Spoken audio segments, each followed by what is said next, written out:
Donc, la question c'est passer au journal toutes les écritures relatives au TP pour l'exercice 2019. Donc, pour faciliter les calculs et pour rendre le calcul les choses faciles, on va établir ce tableau-là.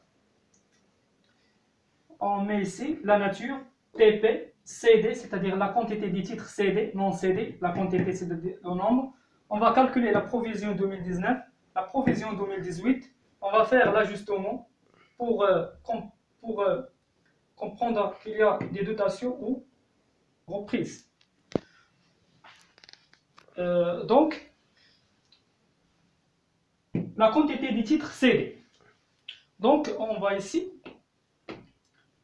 l'entreprise a CD 30, le 30-12-2019, 300. Donc, la quantité CD, 300. Le 1-1 2019, l'entreprise, il y a 500 actions au portefeuille des titres de l'entreprise. Donc, il a CD 300. Va reste combien? 200. CD. Donc, on va calculer la provision 2019. La date exacte de la provision de 2019, c'est-à-dire le 31-12. Provision de 2019 se fait le 31-12-2019.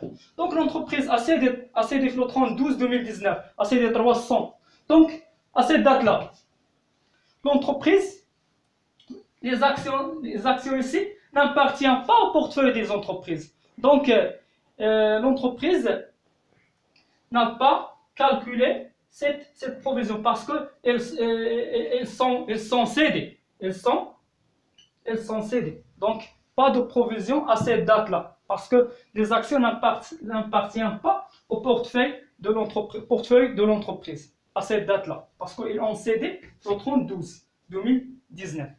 Donc, on va calculer la provision concernant les non-cédés. Donc, les non-cédés, donc, elle appartient à l'entreprise.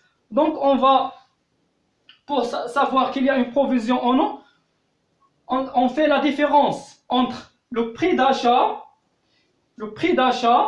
et le cours pour l'exercice 2019. Donc, l'entreprise achetait les actions par 160 dirhams par titre unitaire. Le cours probable de l'exercice 2019 était 150 dirhams. Donc, est-ce qu'il y a une provision? On parle toujours principe de prudence. La provision, c'est-à-dire que l'entreprise va subir d'une perte. Donc, l'entreprise a constaté qu'il y a une perte. Combien? De 10 dirhams. 170 moins 150. Il y a une perte de 10 dirhams par titre. Donc, comment on calcule ça? On fait la différence. 160 moins 150 fois la perte, l'entreprise va subir d'une perte de 10 dirhams fois 200. Donc 150 moins 160 moins 150 va dans 10 dirhams. 10 dirhams multiplié par 200, 200 va dans 2000. Va dans 2000. C'est bien.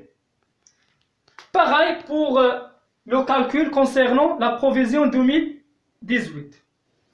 Donc, toujours, le prix d'achat, pour calculer la provision de 2018, on prend le prix d'achat et le cours pour l'exercice, ce n'est pas l'exercice 2019, pour l'exercice 2018. Donc, l'entreprise a acheté les titres par 160, le cours était combien? 155. Donc, toujours, il y a une perte de combien?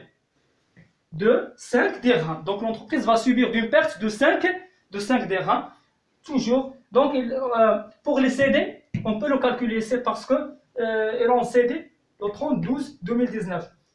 À l'exercice 2018, elle appartient au portefeuille de l'entreprise. Donc, on va faire la différence toujours. 160, toujours le prix d'achat. 160 moins 155 multiplié par 300.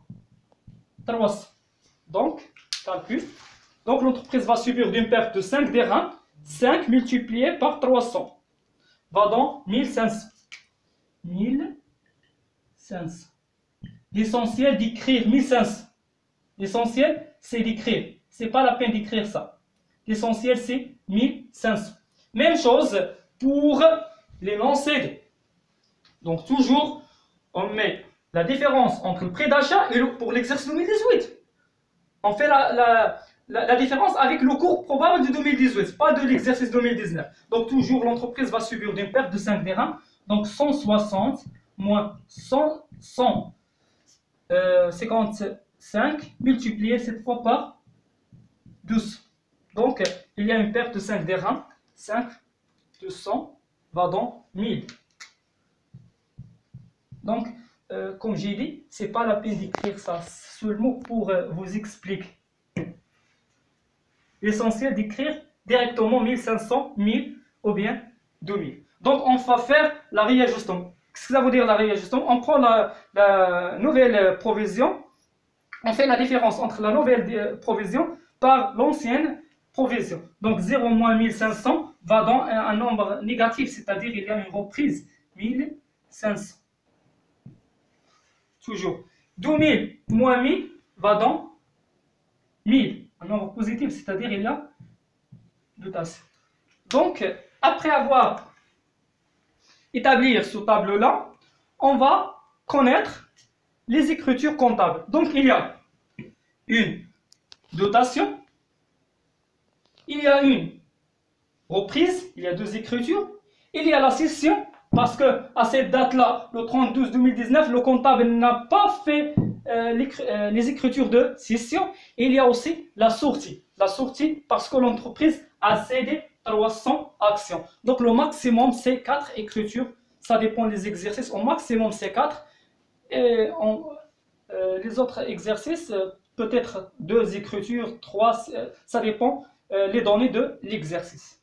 Donc, s'il vous plaît, écrivez ça pour faire l'enregistrement comptable.